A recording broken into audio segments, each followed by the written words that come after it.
Et si jamais tu suis mes vidéos, c'est que tu en as forcément manqué.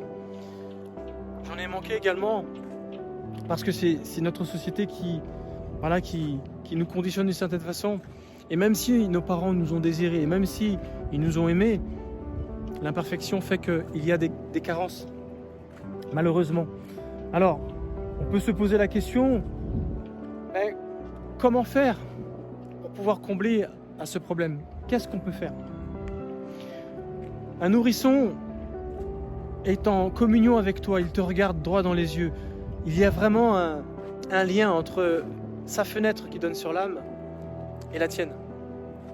Il est vraiment en communion avec toi.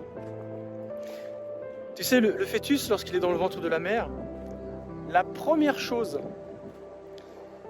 qui est créée en tant qu'organe, le premier organe qui est créé lorsque l'enfant commence à se construire, tu sais c'est quoi?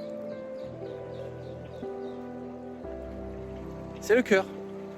C'est le tout premier organe. C'est le cœur. Et dans une des vidéos précédentes, je te parlais justement de l'intelligence cardiaque. C'est pour cette raison que l'enfant, le nourrisson, lorsqu'il est dans le ventre, il ne voit pas, il ressent les choses.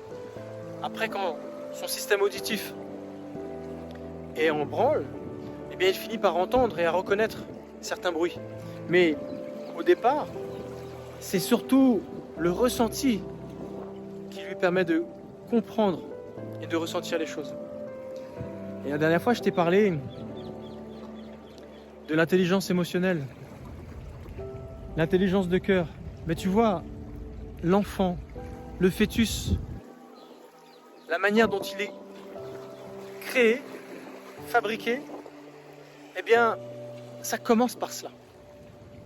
C'est pour te dire à quel point on en a énormément besoin de ce ressenti et de cette façon d'interpréter, comprendre, d'analyser les choses, beaucoup plus que notre cerveau, cortex, et bien sûr encore moins notre hémisphère gauche.